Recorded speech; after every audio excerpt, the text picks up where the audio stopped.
Alors moi je m'appelle Benoît, j'ai 23 ans, je vis à Lille depuis toujours et je suis libraire spécialisé en vente de comics, donc de BD américaine. Comment avez-vous découvert ce métier? Eh bien de la manière la plus naturelle possible, c'est-à-dire que depuis tout petit j'adore lire, donc en allant acheter les livres, je connais depuis toujours le métier de libraire en fait, donc c'était un peu une évidence on va dire. Avez-vous eu précédemment des échos positifs ou négatifs de ce métier? Alors, je me suis décidé à me lancer, dans le métier de libraire, juste avant la crise, sanitaire. Donc j'avais des avis plutôt positifs et ensuite il y a eu le confinement où ça a été désastreux pour les librairies. Donc là, j'ai eu beaucoup d'avis négatifs, mais dans l'ensemble, c'était quelque chose de positif. Selon vous, est-il facile de trouver un poste similaire? Alors, dans la librairie, je pense que oui. Dans la spécialité vendeur de comics, je ne pense pas. Donc ce qu'on appelle les comic shops, donc les librairies spécialisées dans le domaine, sont plutôt rares. En général, là, ce qui est à la mode, c'est le manga. Donc comics, pas tant que ça. Mais ça se trouve. Quel est le parcours scolaire qui vous a permis d'accéder à ce métier? Alors j'ai un parcours scolaire très chaotique.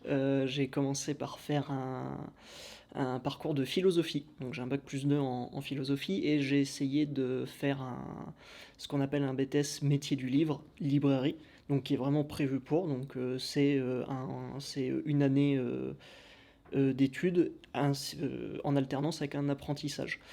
Seulement dans le Nord, il y a très peu de place pour beaucoup de demandes et pendant 2 années d'affilée, j'ai essuyé des refus. Donc, je suis parti sur un BTS manager commercial opérationnel, donc qui reste dans le domaine de la vente, et j'ai trouvé un apprentissage en librairie, ce qui me permettra en fait de passer par la petite porte, on va dire. Quel est l'objectif de ce métier? Alors l'objectif du métier est très très simple, conseiller les personnes en matière de livres, selon leurs goûts, leurs attentes et ce qu'ils ont déjà lu. Depuis combien de temps exercez-vous votre métier? Alors là, ça fait 2 mois et demi. Euh, et ça s'est passé très vite. Quel est le critère à avoir pour réussir à ce poste? Alors déjà avoir des lombaires solides, parce qu'on transporte beaucoup de poids lourds, un livre ça pèse mine de rien lourd, alors quand c'est des cartons entiers. Donc voilà, la condition physique c'est avoir un bon dos. Sinon en condition mentale, déjà je pense que c'est être passionné, parce qu'il faut bien connaître le magasin. Pour bien connaître le magasin, l'idéal c'est d'aimer ce qu'il y a dedans. Et sinon, avoir une bonne aisance sociale et être prêt à discuter de son domaine avec les gens. Quelles sont les tâches à réaliser? Alors les tâches à réaliser au quotidien, c'est réceptionner bien évidemment les produits, donc les livres. Ensuite, les rentrer dans la base de données pour que nous, on ait un suivi avec la caisse.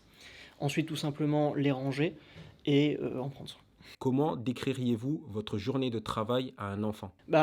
C'est très simple. Je suis dans ma chambre, sauf que la bibliothèque fait toute la pièce. À quoi ressemble votre journée type? Alors la journée type, c'est arriver pas très tard, pas très tôt au travail, hein, puisque la journée commence à 10h30. Donc on a vu pire en termes de début de journée. Si jamais c'est un jour de livraison, réceptionner les colis, rentrer dans le système informatique les livres, les ranger, le tout en parlant avec les clients, voir s'ils ont besoin d'aide, s'ils en ont, leur apporter des conseils. Pas hésiter aussi de leur demander, quand on les reconnaît, parce qu'on a des habitués, s'ils ont aimé le dernier livre qu'on leur a conseillé. Bien évidemment écouter leur retour. Donc c'est beaucoup d'interactions sociales et beaucoup de livres. Quels sont vos horaires de travail? Alors mes horaires de travail, donc comme je l'ai dit, ça commence à 10h30, on ferme de 13 à 14h, et ensuite moi je termine à 18h30, mais la boutique est ouverte jusqu'à 19h. Quelles sont les difficultés que vous avez rencontrées à ce poste? Alors les difficultés, c'est tout simplement au début, comme je l'ai dit, il faut connaître par cœur les rayons.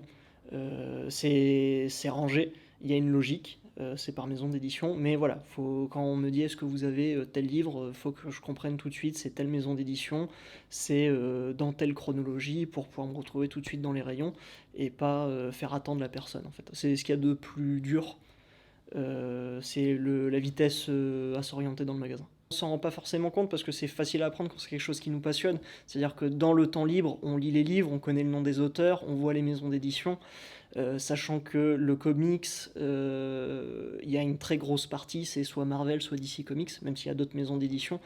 Ça aide pas mal, il suffit de savoir, quel héros est dans quelle maison d'édition et on a déjà, la moitié de la salle, qui est éliminée. Donc c'est pour ça que je dis qu'il faut vraiment être passionné c'est parce que c'est vital pour, comprendre, ce qu'on fait.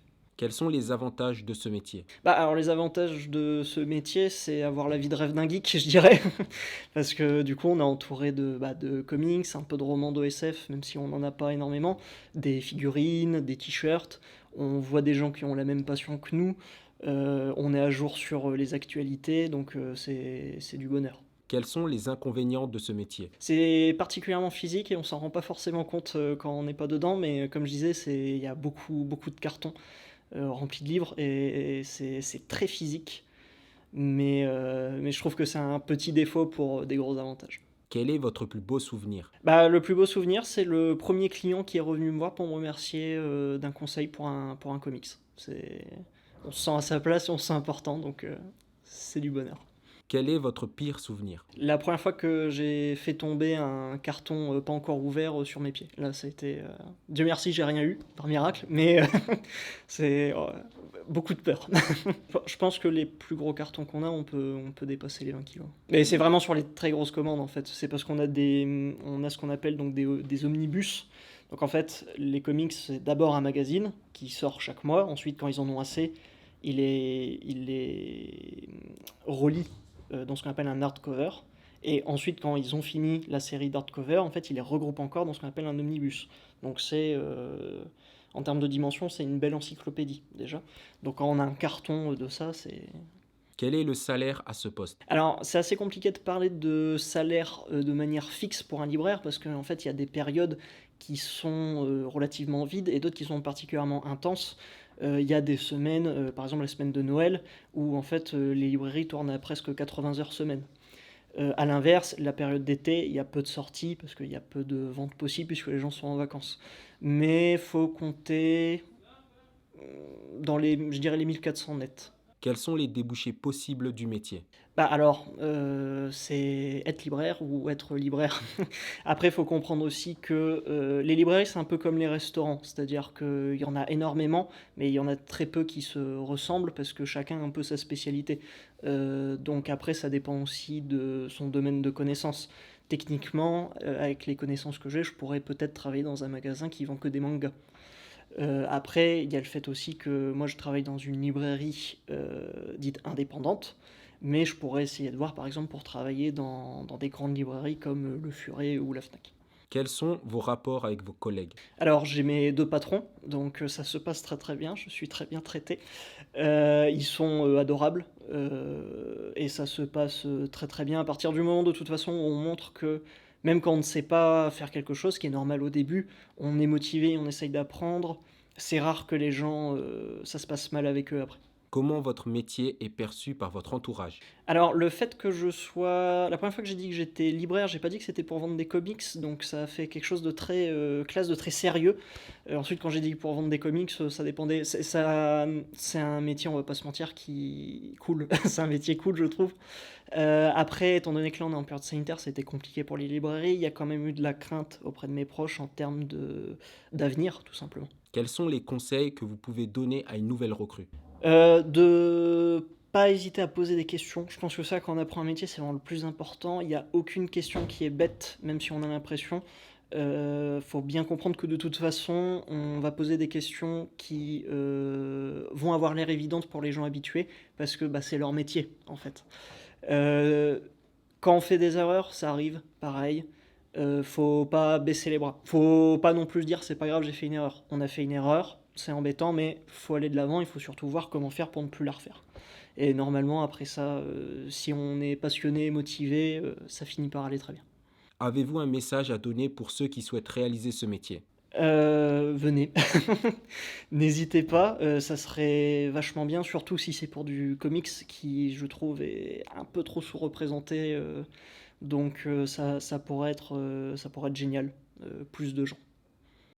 Cette interview touche à sa fin. J'espère qu'elle vous a permis de découvrir la réalité terrain de ce métier. Si vous jugez que cette vidéo a été utile, n'hésitez pas à interagir avec elle pour qu'elle soit suggérée plus facilement à ceux qui en ont besoin. Ajoutez à ça n'hésitez pas à vous abonner pour ne pas rater la suite des interviews à venir. On vous remercie d'avoir suivi cette vidéo jusqu'au bout et à très bientôt.